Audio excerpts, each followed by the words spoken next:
Baik. Bismillahirrahmanirrahim. Tahiyatul Islam, tahiyatul ahlus sunnah wal jamaah, tahiyatul ahlul jannah. Assalamualaikum warahmatullahi wabarakatuh. Alhamdulillah, nahmaduhu wa nasta'inuhu wa nastaghfiruh wa na'udzu billahi min shururi anfusina wa min sayyiati a'malina. Mahdihillahu fala mudhillalah wa may yudlil fala Muhammadan abduhu wa rasuluh. Ya ayyuhallazina amanu taqullaha haqqa tuqatih wa la tamutunna illa wa antum muslimun. Ya ayuhan nasu taqu rabbakumul ladzi khalaqakum min nafsin wahidah wa khalaqa minha zawjaha wa bassa minhuma rijalan katsiran wa nisaa wattaqullaha alladzi tasaaluna bihi wal arham innallaha kana 'alaikum raqiba. Ya ayyuhallazina amanu taqullaha wa qulu qawlan sadida yuslih lakum a'malakum wa yaghfir lakum dzunubakum wa may yuti'illaha war rasulahu faqad faza fawzan 'azima. Ma ba'd. Fa asdaqul hadis kitabullah wa khairul hadi hadi Muhammad sallallahu alaihi wasallam. Syarrul umur muhdatsatuha wa kullu muhdatsatin bid'ah wa kullu bid'atin dhalalah wa kullu dhalalatin finnar. Iwafillah rahimatullah, para mujahid di jalan Allah insyaallah. Nah, antum sekalian para praktisi ya syariah, insyaallah ini menjadi wasilah kita untuk dipertemukan Allah di jannah insya. Nah, di sini tadi dibilang dadakan ya, tidak ada persiapan sama sekali, tapi tadi malam Pak Ismu meminta untuk saya menyampaikan tausiah katanya. Tadi tidak tausiah, antum mungkin lebih baik dari anak sekalian. Tapi ini mungkin adalah satu perubahan dan kita harus berubah. Kita harus hijrah. Hijrah itu adalah berubah. Hijrah itu adalah pindah. Hijrah itu adalah keluar. Nah, seorang muslim itu wajib hijrah. Yang namanya orang beriman. Ya, orang beriman itu hijrah. Kalau sudah hijrah dia apa? Jihad. Nah, kita hadir di sini para praktisi syariah. Kalau selama ini kita berpikir bahwa koperasi itu berbeda dengan bank, tapi ternyata melalui Undang-Undang nomor 4 tahun 2003 dan dikaitkan dengan Permen Kop nomor 8 tahun 2023, kalau 4 dikali 2 itu 8 gitu ya.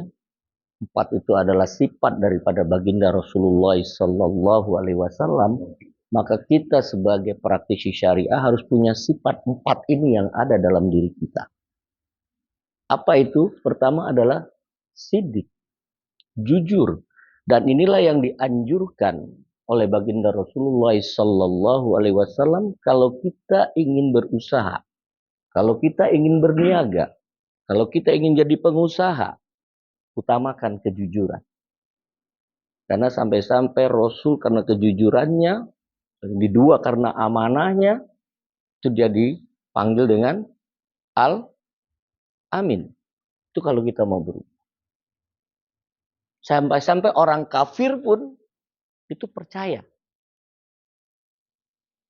Menitipkan ya, uang-uangnya kepada baginda Rasul. Nah, ketika dia hijrah tuh uangnya dikembalikan. Tapi sahabat ketika dibilang titip dia nggak mau. Karena yang namanya titip itu tidak dimanfaatkan. Dan dia kepingin barang titipannya itu dimanfaatkan. Menjadilah akadnya hutang. Kalau hutang bisa dimanfaatkan. Ini karena kejujuran. Ya. Karena amanahnya. Para sahabat. Nah, ini mudah-mudahan kita semua punya pegangan ini sebagai seorang pengusaha. Jadi kalau kita sudah di koperasi yang bernama syariah, kita itu pengusaha, kita itu pebisnis. Jadi jiwanya harus bisnis. Jiwanya harus menghasilkan yang halal. Laisa yang haram. Nah, bagaimana cara itu? Kita memahami halal haram. Ya. Kenapa? Sifat 4 tadi, yang pertama tadi adalah sidik, yang kedua amanah, nih bertanggung jawab. Untuk kita bisa menghasilkan ini harus patona. Harus cerdas. Jangan sampai kita sebagai praktisi syariah, hitungan kita angka rupiah. Justru ketika kita sudah jadi praktisi syariah ini, hitungan kita adalah halal haram. Ya, bukan rupiah.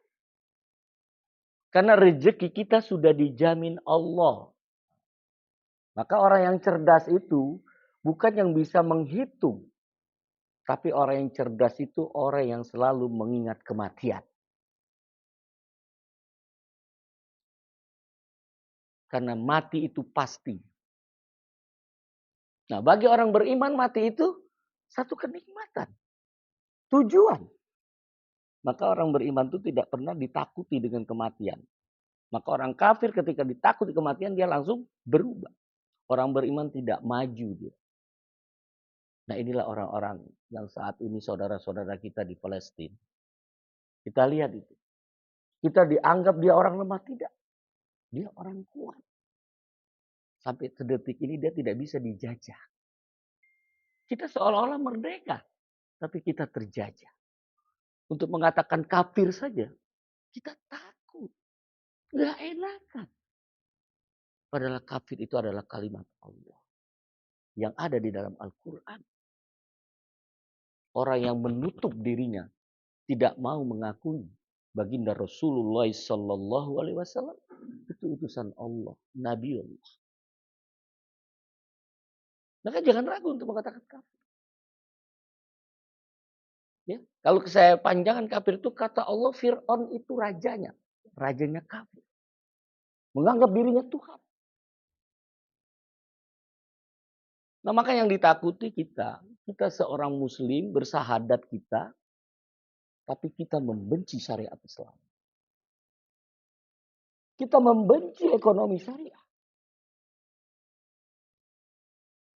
Padahal ini adalah ajaran. Kita tidak boleh menzolimi. Maka fungsi dasar ekonomi Islam, kita sebagai seorang praktisi syariah, harusnya ada dalam diri kita. Ada 5 di situ. Maka ini fatwa ini bagaimana kita menyampaikan itu tabligh. Agar masyarakat tahu kenapa kita harus hijrah. Karena kalau kita ingin menuju Indonesia emas, kita tidak pernah menuju Indonesia perak. Antum mau emas atau perak nih? Jangan langsung tegang. Emas. Emas itu ekonomi masyarakat adalah syariah. Dan itu pilihan kita. Kadang-kadang kita bisa jadi rakus.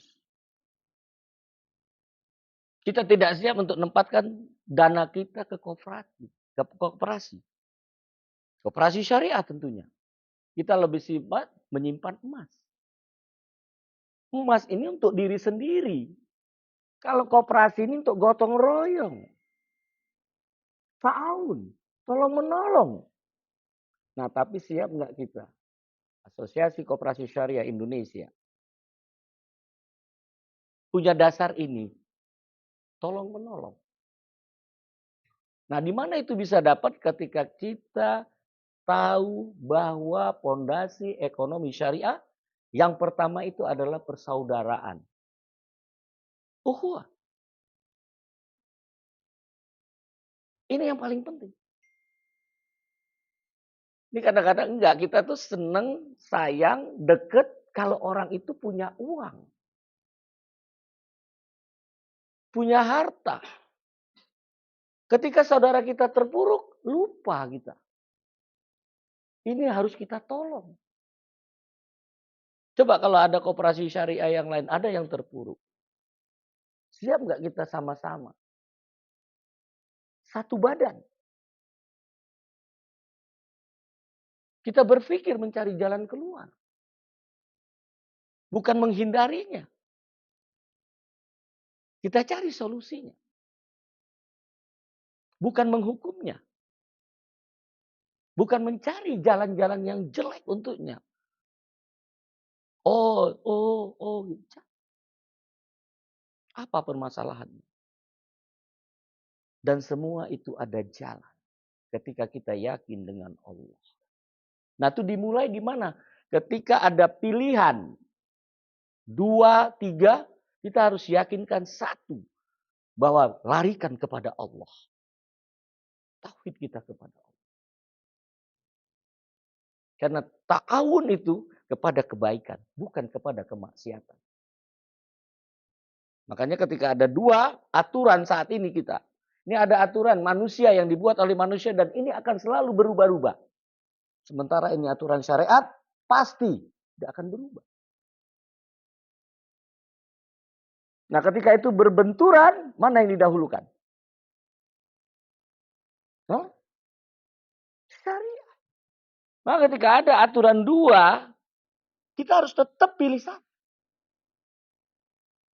Kepada siapa kita bergantung? Allah. Dan itu pasti ujungnya adalah nikmat. Kenapa? Yang berbicara ini bukan ustadz. Karena Abu itu ana bukan ustadz. Ana seorang praktisi. Yang mengamalkan apa yang saya dapat yaitu ilmu. Mana ilmu? Qala Allah, qala Rasul, wa qala sahabat.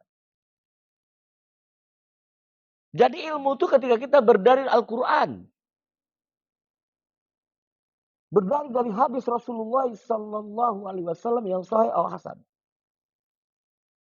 Dengan pemahaman para sahabat. Nah itu jangan sampai kita sebagai praktisi syariah ketika diajak dialog oleh masyarakat. Kata Ustadz. Kata kiai kami. Inilah yang terjadi benturan di tengah umat. Itu Ustadz Anda, Ustadz saya enggak. Itu kiai Anda, kiai saya enggak. Karena perkataan manusia itu bisa benar, bisa salah. Hanya Rasul. Satu-satunya yang wajib kita ikuti. Dan para sahabat. Para tabi'in. Nah, itu yang harusnya kita sama-sama. Bareng-bareng. Karena kita tidak semua ini sehat. Mungkin ada yang sakit. Tapi kita berpikir sakit itu adalah satu musibah. Ujian. Pada sakit itu adalah nikmat dari Allah. Maka para sahabat ketika dapat sakit itu dia alhamdulillah. Limaza? Karena sakit itu adalah sarana antum kalau ingin takwa. Lewat sakit. Dengan sakit antum istighfar. Dengan sakit antum tobat. Antum kalau tidak dikasih sakit itu sehat seperti nggak pernah sakit atau mati. Ini istidrak. Ketika kita maksiat nggak pernah. Kita sehat terus. Rokok. Nggak sakit. Nggak berhenti dia. Padahal rokok itu adalah racun. Obatkan tuh orang kafir. Ini saya berhenti. Hijrah awal adalah rokok. Berhenti di situ. Akan kuat apa? Ekonominya. Orang rokok itu mengeluarkan uang. Tapi menimbulkan penyakit yang akan datang kepada dirinya. Sudah dijelas. Satu-satunya iklan yang luar biasa. Iklan yang luar biasa. Kalau Anda beli, Anda akan saya kenakan sakit. Sakitnya tidak tanggung-tanggung, dipotong. Dan kita masih tetap beli. Jantung, paru-paru. Bahkan menyebabkan kematian. Yang nulis siapa? Pabrik rokok. Tapi alasan di masyarakat apa? Kiainya ngerokok. Itu kalau pas ke daerah Jawa Timur,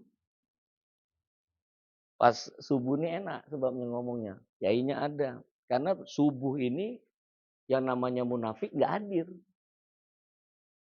Sulit dia untuk hadir sholat berjamaah di subuh. Makanya kalau pas ngomong, mau ngomong tauhid, ya, ngajak kebaikan tuh subuh enak. Makanya jarang mereka mau bantah kalau di subuh. Tapi kalau antum isi di maghrib, itu banyak banget. Baru ngomong sudah dibantah. Pengalaman pertama, ketika saya hadir di Makassar. Pertama ngomong, saya dari BNI Syariah. Jangan bicara. Modal Anda riba. Enggak, baru pertama ngomong. Nah, bagaimana kita masyarakat, kita sebagai peratus syariah, ekonomi syariah ini di tengah umat loh. Di lingkungan kita. Gotong royong. Itu ada di lingkungan masjid. Sampai masjid hadir ke sini, kami tidak bertanggung jawab kalau itu hilang. Justru harusnya ketika hadir di sini, hilang, saya bertanggung jawab. Ganti. Ini yang dilakukan oleh Joko Karya. Lengkap di sana. Yang nggak hadir, sholat, itu dicatat. Didatangi. Bawain hadiah. Jadi yang tidak hadir sholat, itu sakit. Nah kita enggak. Sakit itu kalau tidak kemana-mana, di rumah aja. Nah makanya ketika itu kita tahu, orang yang sholat di rumah itu sakit kalau dia laki-laki. Nah DKM masjid hadir. Bawa hadiah. Nah kita sebagai DKM jangan hukumin. Ini orang sakit. Doain. Karena doa itu diberi oleh Allah. Merubah. Biasanya kalau orang dapat hadiah, senang akan datang apa? Satu kasih sayang. Jadi datang ke sana, tolong nasihatin saya Pak. Kalau kita sebagai DKM, apa yang mungkin kurang bagi kami melayani bapak-bapak sehingga antum nggak pernah kelihatan di masjid kami. Tolong nasihatin kami. Jadi kita yang minta nasihat. Sama nanti antum ngembangkan koperasi syariah di daerahnya masing-masing. Tanya kepada tetangga kita. Makanya anggota itu harus banyak kalau di koperasi syariah. Nah itu gunanya tabligh. Karena kunci pondasi ekonomi syariah ini koperasi.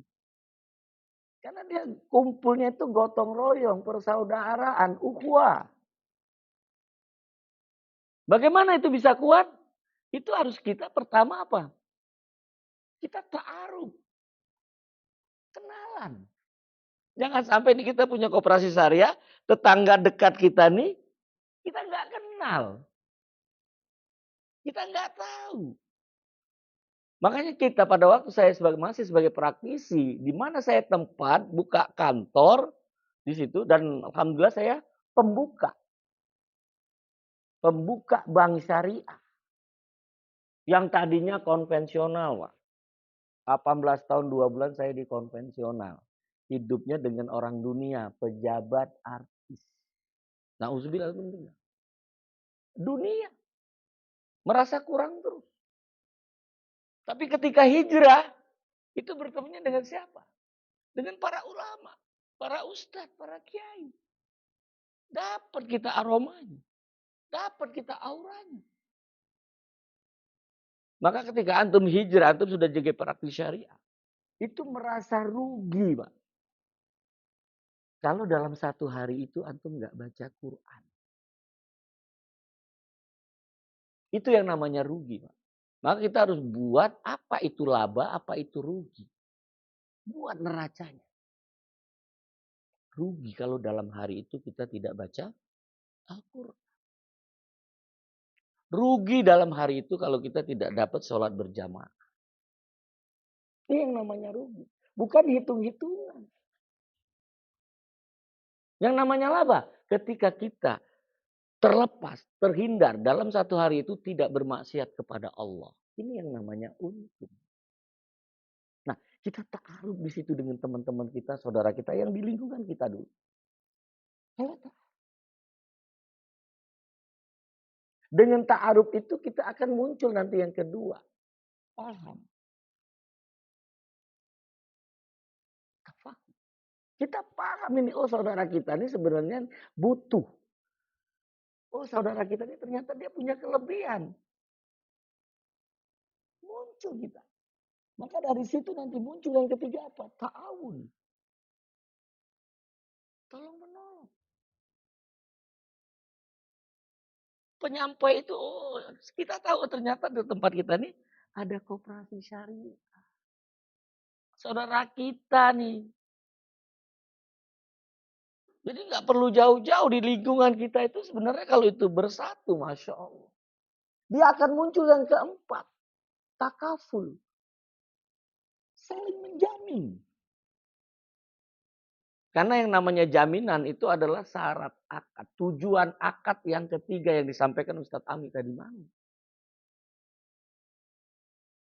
Kalau itu milik sendiri, namanya bisa penjamin itu namanya rahd. Tapi kalau orang lain yang menjamin namanya kafalah. Nah itu harus ada akad awal. Bisa sosial, bisa tijaro. Tabaru al tijaro. Boleh ada jaminan di situ. Nah itu bagaimana kita menyampaikan tablik. Itulah yang harus ada dalam diri kita. Ya. Sehingga nanti kita muncul yang terakhir. Takhaluk. Kita saling bersinergi. Saling beraliansi. Saling berkolaborasi. Ini kalau kita mengikuti fondasi dasar ekonomi Islam. Yaitu ukhuwah. Persaudaraan.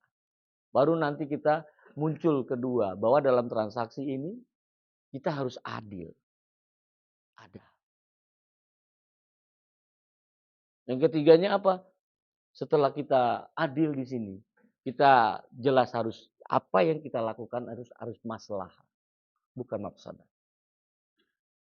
Ya. Sudah itu apa? Dia muncul nanti keseimbangan. Nah, yakinkan ekonomi syariah, koperasi syariah ini adalah sumulia, universal.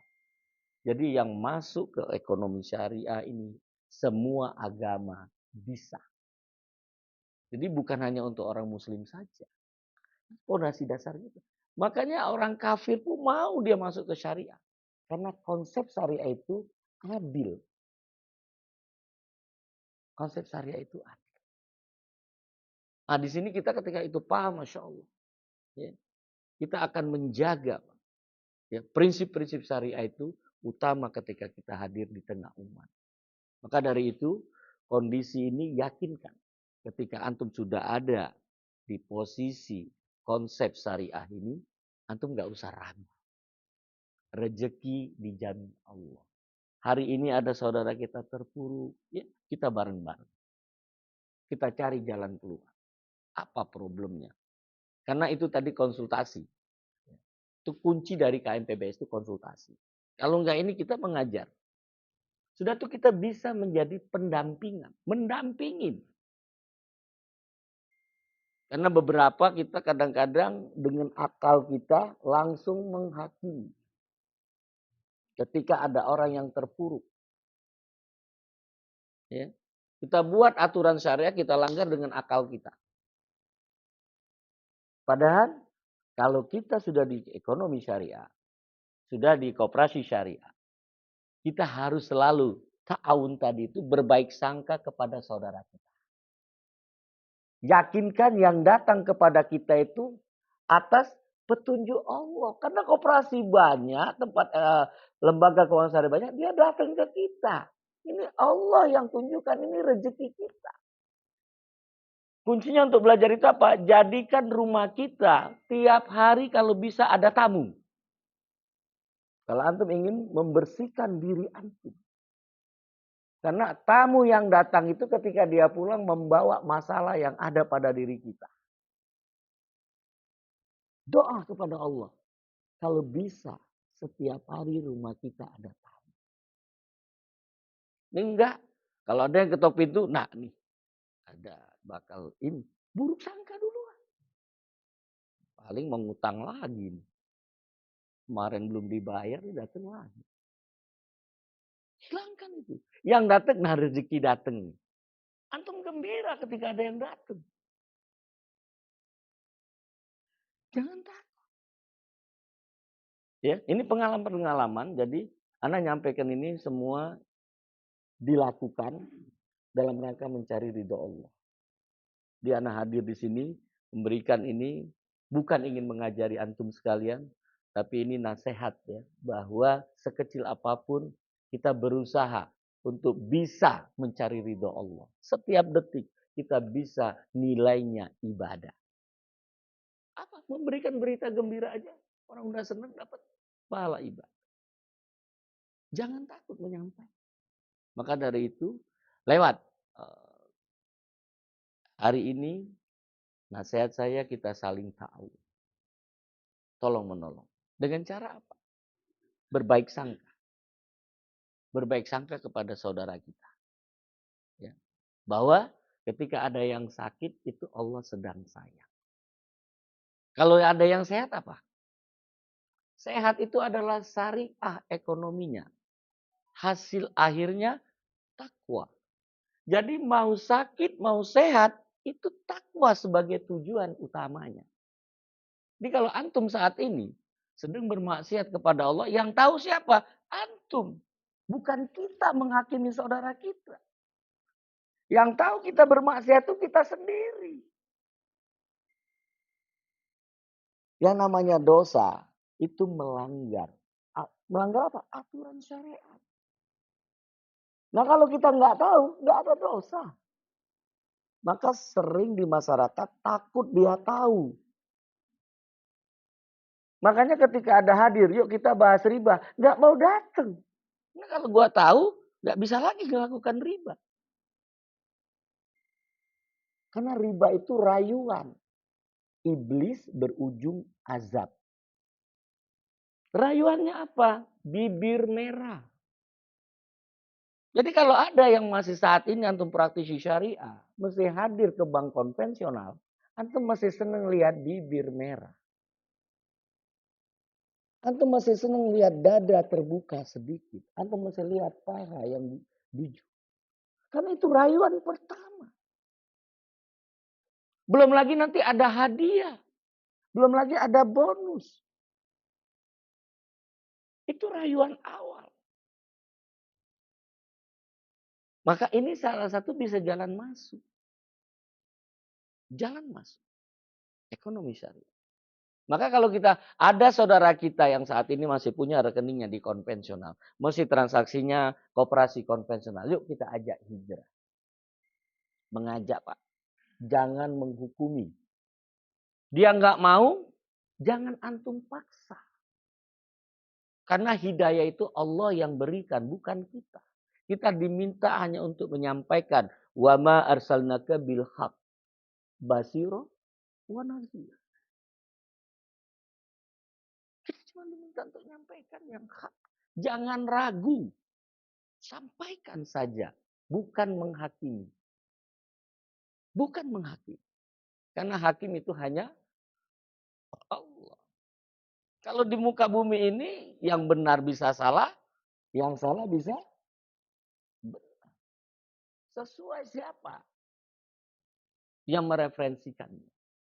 Karena dari itu, ya, waktu yang singkat ini bisa membuka kita ada di jalan yang benar, ya, dalam rangka menegakkan ekonomi syariah. Kalau kita salah, segera taubat. Sebesar apapun dosa,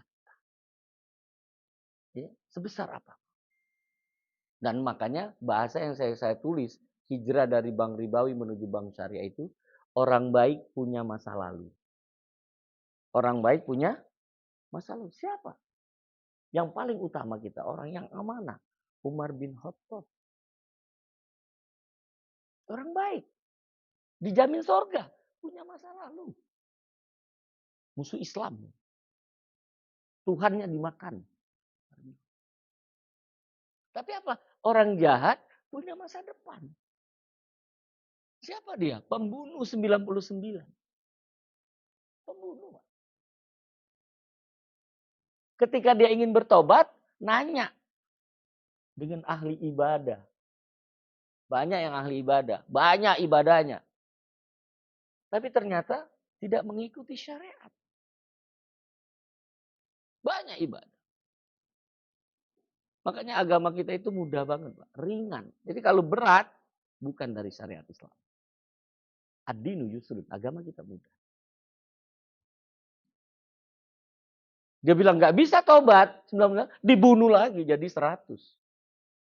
Tapi ketika dia bertanya dengan ahli ilmu, sebesar pun dosa, rahmat Allah lebih besar dari dosa yang kita lakukan. Tapi Anda apa? Hijrah. Maka saya nasihat kepada antum sekalian, berarti pribadi. Kalau saat ini masih ada maksiat yang kita lakukan, segera tobat. Masih ada sisa umur. Tobat. Tadi dikatakan di ayat itu, taubatan nasuha. Tobat. Jangan ulangi lagi. Dan antum akan terbuka nanti. Ketika antum mudah membuka Al-Quran. Ketika antum mudah datang ke masjid. Ketika antum mudah dekat dengan para ustadz. Dengan para kiai. Kemudahan. Istri nurut. Anak nurut. Itu nikmat yang luar biasa yang tidak dibayar dengan rupiah. Ngapain antum punya banyak harta. Istri antum gak nurut. Kepingin nikah lagi. Gak bisa. Padahal ini syariat. Kan pingin kan? Pak, gak pingin? Pingin. Kan cuma kepingin ini.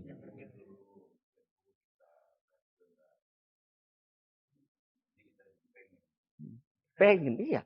Kan hasil kan Allah. Sudah tercatat. Nah itu yang harus dipahami. Bagaimana menyampaikan dengan baik. Iya kan? Nanti bisa belajar Pak Ismu gitu kan. Caranya bagaimana dalam rangka mendekati. Yang para praktisi itu bisa menyampaikan karena dia sudah melakukan. Kalau kita kan baru pingin. Ya cuma menyampaikan. Nyampaikan aja kita nggak berani. Gimana mau ngamalin. Saya selalu sosialisasi. Ini istri saya yang pertama. Dia ada di situ. Sosialisasi. Jadi kalau saya terjadi, udah saya sampaikan. Makanya jangan sampai minta izin. Minta maaf itu yang utama. Gak ada masalah. Ini ta'awun kita. Tolong menolong. Jadi antum bisa nyampaikan yang baik. Iya kan? Karena begitu banyak gara-gara jalankan syariat kita ditinggal umat. Karena nggak nyampein. Banyak orang nggak tahu kalau ekonomi syariat ini ada ta'awun di situ. Nggak langsung ujuk-ujuk dijual tuh jaminannya. Enggak. Makanya ketika saya jadi penagih. Jadi penagih ini pengalaman penagih. Jadi antum harusnya kalau jadi praktisi syariah itu dirubah mindset dari konvensional jadi syariah. Konvensional itu mindset utamanya orang yang datang itu dia harus buruk sangka duluan. Harus buruk sangka. Maka dia buat mitigasi risiko supaya ini aman. Pakai akal. Maka belajar mitigasi. Tapi kalau kita syariah harus baik sangka. Dirubah. Karena dia maksiat atau tidak itu Allah yang akan ngerubah. Kenapa Anda sampaikan anak pelaku? Ketika ada yang datang, bawa, dilihat seliknya. Kalau dulu apa? BI checking. Kol 5. Antum langsung tolak. Ini bukan syariah. Harusnya antum tahu. Kol 5. Ada apa Pak? Kol 5. Ini macet antum ini. Iya Pak. Saat itu saya di PHK. Istri saya, jadi bapak sama ibu kerja. Iya. Itulah kalau bapak ibu kerja justru rezekinya seret. Karena kita pakai akal. Kalau kita sebagai suami itu Allah titipkan kita. untuk rezeki istri dan anak. Maka istri jaga tuh anak-anak. Kita di luar. Maka sekarang kenapa Bapak hadir di sini? Karena saya saat ini sudah kerja. Saya sudah hasil.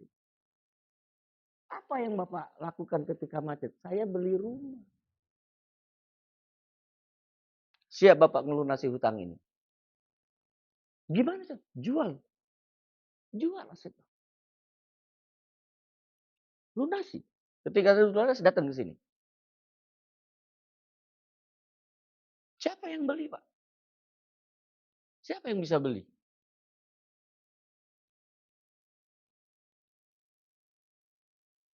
Bank syariah.